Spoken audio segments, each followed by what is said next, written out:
다음 주제로 문다혜 씨 얘기를 좀 해보겠습니다. 네. 문다혜 씨. 네.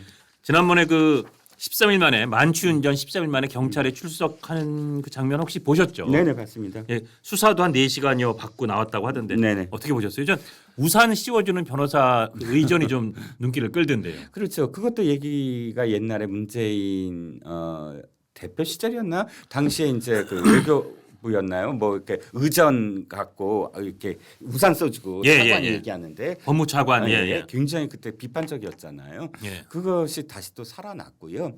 저는 어쨌든 문다혜 씨가 아까 그 사과에서 가장 큰 걸 놓쳤다. 그렇게 사과를 하려면 빨리 했어야 됐다.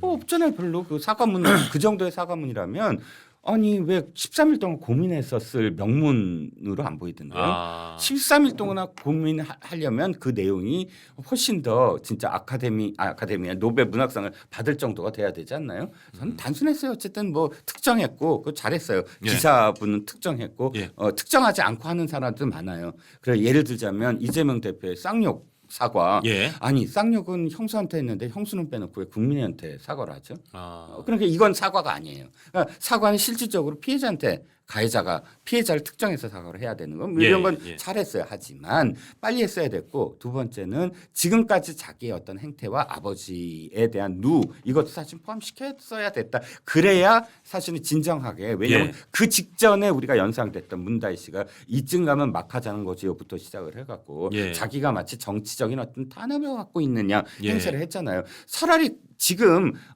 기자들한테 경찰서 앞에서 한 말 있죠. 마지막으로 딱 물었더니 성실히 임하겠습니다. 예. 그 말을 검찰 수사 때 했어야 돼요. 검찰 수사에 압박이 올 때 나 성실하게 임하겠다. 그렇죠. 마침 말씀하신 이제 지금 문다혜 씨가 사면 초과의 양상에 처하는 게 일단 만취운전해서 그거 뭐 두말할 나위에서 잘못한 게 있었죠. 거기다가 그 소위 전 남편의 채용 특혜 의혹 관련된 검찰 소환이 지금 이제 곧 임박했다 그런 뉴스가 오늘 막 뜨끈뜨끈하게 나왔어요. 네네. 이제 네. 포렌식이 다 끝났답니다. 네. 전주지검에서 하는. 네. 그래서 지금 그 문 씨의 변호인 측과 소환 조사 일정을 조율하고 있다고 하는데 여기에 또 국감 과정에서 문다혜 씨가 보유한 제주도의 단독 주택이 숙박업소로서 신고나 등록된 내역 자체가 전혀 없다는 것도 확인됐어요. 이게 네네. 지금 뭐 여러 방면에서 논란이 확산되고 있습니다. 네, 뭐 등록이 되지 않았다는 건 예. 모 기자가 언론에서 이미 그건 밝혔고 아주 새로운 건 아니고요. 예. 근데 진짜 새로운 게 발견됐어요. 예. 와, 이건 진짜 새로운 겁니다. 뭐냐면 뭡니까? 이게 에어비앤비의 숙박업소로 등록이 되면 예. 일단 그 호스트에 대한 어떤 평가가 있거든요. 예, 예. 어떤 평가가 되죠?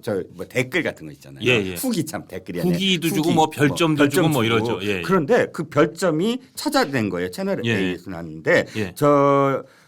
문다혜 씨 계정이 있고 이 계정에서 134건의 후기가 남아져 있는데 예. 문제는 연도입니다. 2020년이에요. 2020년부터의 134건 후기를 보니까 아름다운 바다 풍경을 바로 앞에서 볼 수 있다. 예. 어디죠? 제주도예요. 그러니까요. 제주도 그 집이에요. 예. 그런데 이 집을 판 게 언제냐면 2022년이에요. 그렇다면 송기인 신부는 2022년에 뭐 3억 8천만 원을 주고 다혜 씨가 매입했다라고 돼 있잖아요. 그런데 2년 매입하기도 전에 2년 전에 에어비앤비에 어떻게 된 거죠? 그러면 그때부터 이미 실질적으로는 소유했거나 아니면 일부 언론에 나오는 것처럼 송 신부께서 그 보유하고 있었던 게 약간은 실제 차명처럼 보유하셨나? 이런 생각마저도 드는 대목이네요. 마지막 대목이 가장 적합한 추론 아닐까요? 송기인 신부는 주인이 아니었다. 신부가 에어비앤비에 뭐 숙박업소를 할 수가 없죠. 있나요? 예. 신부는 자신의 자신의 재산은 무조건 교구에서 나와요. 예. 그 교구에서 나오는 이외의 재산을 가질 수 없게 돼 있다고 송기인 신부가 어느 인터뷰에서 얘기를 했었어요. 했었어요. 실제로 신부님들은 당신 소유로 이렇게 사유재산을 갖을 수 없다는 게 단순히 맞습니다. 부동산을 소유한 정도가 아니라 그 부동산을 갖고 영업을 해서 기타 임대 소득을 얻었다는 건 상상도 못 하잖아요. 근데 팔기 2년 전에 했다고 한다면 실질적으로는 문다혜 씨 등이 아니 문재인 대통령 전 대통령의 일가에서 가지고 있었고 가지고 아니야? 있었다. 이런 의혹이 당연히 들 수밖에 없네요. 그렇죠. 근데 거기다가 그런 제주 주택에 관련돼서 막 관광 숙박업 같은 걸 했는데 어디에도 이게 지금 보니까 뭐 농림축산식품부에도 없고 제주도청에도 없고 문화체육관광부에도 없고 어디든지 뭐 하나도 걸쳐 있어야 되는데 어디에도 숙박업소로 신고 등록된 내역 자체가 없다. 이게 이제 공식적으로 자료로도 확인된 거고요. 그러니까 윤건영 씨가 지금 예. 이렇게 해명을 대신 해주고 있는데 그 해명들을 쭉 보면 너무나 다급하게 그 상황만 모면하려고 했구나라는 게 드러나고 있는 거예요. 5천만 원 건도 사실 그 되게 굉장히 뭔가를 자백한 것처럼 되는 게 예. 5천만 원을 아이고 그때 시위대가 맡고 있기 때문에 예. 직접 전달을 못했다고 했잖아요. 그렇게- 그럼 시위대가 맡고 있기 때문에 돈을 찾을 수도 없는 거예요. 아 그러네요. 그렇죠. 그럼 뭐 그럼 집안에 5천만 돈이 원 있었다는 현금이 얘기예요. 있었다는 얘기고 그 당시가 윤건영 의원의 해명에 따르면 청와대에서 나온 직후였대요. 예. 그럼 청와대에서 갖고 온 돈으로 우리가 추정할 수밖에 없잖아요. 그러니까 해명이 도리어 어떤 또 다른 진실을 드러내는 결과다. 이번에도 마찬가지예요. 별장이라고 하니까 별장이 아니다라고 이야기하면서 예. 이게 숙박업을 했다라고 예. 이게 그것 때문에 지금 찾아본 거 아니에요. 그러네요. 윤건영. 그 해명이 오히려 또 다른 더 큰 논란을 이렇게 불쏘시개처럼 불러일으킨 셈이 되네요. 그런데 윤건영이라는 사람은 일단 국정 상하실장까지 한 사람이에요. 청와대에 청와대. 들어갔다는 건 어떤 의미냐면 청와대에서는 보안이라든지 혹은 여러 가지의 뭐 어떤 해명, 뭐 어떤 정치적인 메시지를 할 때 굉장히 많은 것들은 사실 국가 운영과 관련된 문제이기 때문에 훈련이 들어가면 훈련이 될 수밖에 그렇죠. 없거든요. 예, 예. 근데 이 말이 또는 이 메시지가 어떤 파장을 낳을지까지 고려해야지만 발표가 될 수밖에 없어요. 근데 그런 보직의 출신인 윤건영 의원이 저렇게 좀 허술한 너무나 호술하잖아요. 이 해명을 했다는 건 뭔가 다급했거나 뭔가 이것저것 조금 감추려다 악의가 보니까 안 맞는 걸 더 큰 감추다 걸 보니까 감추려다 보니까 급해서 다른 한 어떤 거구나. 부분들이 그게 상당히 합리적인 나와버렸다. 추론 같습니다. 그 문다혜 씨 이제 사실은 이게 본안이잖아요.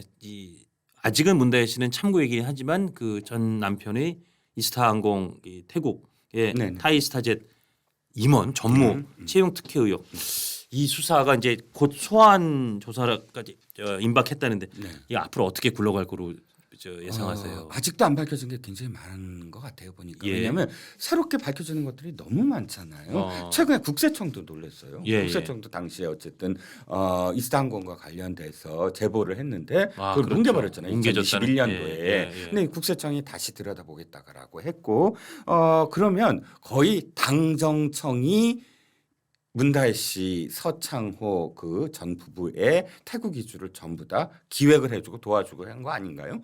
청와대도 지금 벌써 4개 부처가 관련돼 있고, 예. 그다음에 중소기업 진흥공단에 직원들이 동원돼서 부동산업자 뭐 전부 다 해줬고, 또 국토교통부에서 이스타항공에 중에 현금 노선을 배정해줬다. 뭐 그런 통일부에서는 평양에 이스타 할때뭐 전세기로 그쪽 특혜처럼 준 거 아니냐. 선정해줬고 그러다 뭐 이런 보면 그 내각에서도 2개 부처가 나오고 청와대에서도 4개 부처가 나오고 예. 국세청까지 청까지 동원이 되고 예. 그러면 이 모든 것들이 단순히 예. 아픈 손가락인 딸의 정말 생활을 위해서 했겠느냐 그러기에는 석연치 않은 돈의 흐름들이 너무나 계속 나오고 있다라는 겁니다.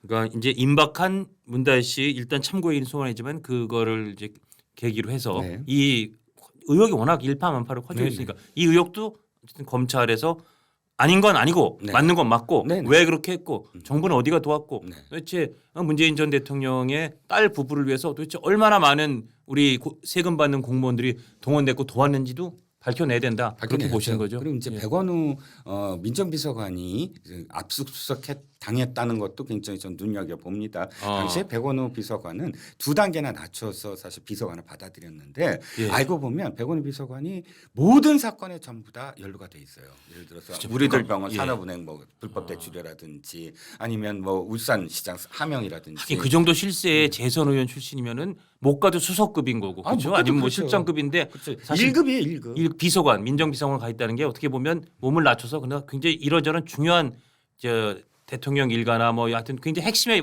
관련된 일들을 조금 눈에 안 띄게 맡은 거 아니야? 그런 생각들 좀 하긴 하더라고요. 근데 기억하시면 알겠지만 별동대 팀을 조직을 했잖아요. 그거 예. 직제 없는 거 삼청동에 예. 아예 자기 산하에 별동 팀을 만들어 갖고 다른 자기가 하는 일이 아닌 공직기관 쪽에서 해야 될 첩보라든지 공직 관련된 뭐 첩보 또는 뭐 이런 것들을 전부 다 별동대한테 시켰다. 예. 그럼 그거 갖고 뭐 했겠습니까? 예.